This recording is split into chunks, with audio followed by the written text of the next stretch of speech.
Amino group है वो protonated होना चाहिए, लेकिन अगर हमने पीएच को बढ़ा दिया यानी हमने अल्कलीन पीएच कर दिया तो ये जो ग्रुप है, ये जो अमाइनो ग्रुप है वो डी प्रोटोनेटेड हो जाएगा, यानी से प्रोटोन चला जाएगा, तो सारी बात है रिएक्शन नहीं हो पाएगा। तो एंजाइम की एक्टिविटी जो है वो पीएच पर बहुत ज्यादा इफेक्ट कर रही होती है, इसलिए हम कहते हैं कि मुख्तलिफ एंजाइम्स की मुख्तलिफ पीएच होती है, अपनी एक स्पेसिफिक पीएच होती है, हर एंजाइम की अपनी स्पेसिफिक पीएच होती है जिस पर वो काम करता है। अगर हमने पीएच को छेड़ दिया तो हमने एंजाइम को डीनेचर कर दिया, एंजाइम की एक्टिविटी को बिगाड़ दिया, इसकी वजह से जो है वो नहीं हो पाएगा। अब हमने पीएच इफेक्ट और एंजाइम डीनेचरेशन पढ़ना है, यही कि अगर हमने पीएच को चेंज कर दिया तो एंजाइम डीनेचर होंगे ही होंगे। अब क्यों होंगे? क्योंकि हमें पता है कि अगर हमने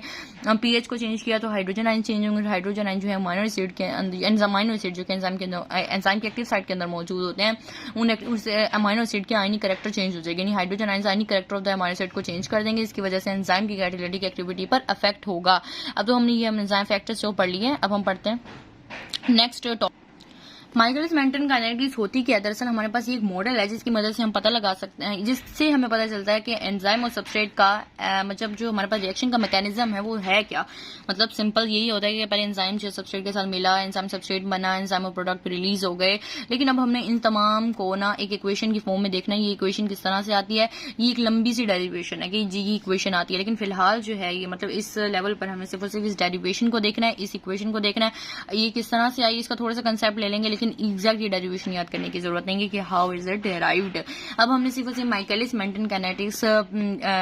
का हमने देखना है कि ये मतलब इसमें हमने बताया क्या, उसमें ये बता रहा है, इस मॉडल के अंदर में यही पता चलता है कि एंजाइम जो है वो सबस्ट्रेट के साथ रिवर्सिबली कंबाइन करते हैं, यानी रिवर्सिबली मतलब रिएक्शन आगे भी हो सकता है पीछे भी हो सकता है, जिससे एंजाइम सबस्ट्रेट कॉम्प्लेक्स बनता है और फिर प्रोडक्ट हमें मिल जाता है और हम रीजनरेट भी कर सकते हैं एंजाइम को वापस, ठीक है ना। अब हमें ये एक इक्वेशन बताई गई है जिसमें एस सबस्ट्रेट को डिनोट करेगी एंजाइम को, ये सारी हमने लिख दिया यहाँ पे। K1 क्या होता है? अब K1 जो है दरअसल हमारे पास rate constant for the forward direction है, K-1 rate constant for the reverse direction है, K2 को हमने यहाँ पे K कैट भी कहा हुआ है, यानी K कैट क्या था? टर्नओवर नंबर, यहाँ पे हमने पढ़ा था पहले कि K कैट क्या होता है? K कैट टर्नओवर नंबर होता है, तो ये टर्नओवर नंबर हमारे पास होता है, यानी कितनी मतलब एंजाइम जो है वो एक सेकंड के अंदर एक एंजाइम जो है कितने प्रोडक्ट्स बना रहा है, तो K2 हम K कैट भी कह सकते हैं इसको। अब माइकलिस मेंटन इक्वेशन हमें ये मिल गई है, अब इसकी फर्दर एक्सप्लेनेशन हम नेक्स्ट वीडियो में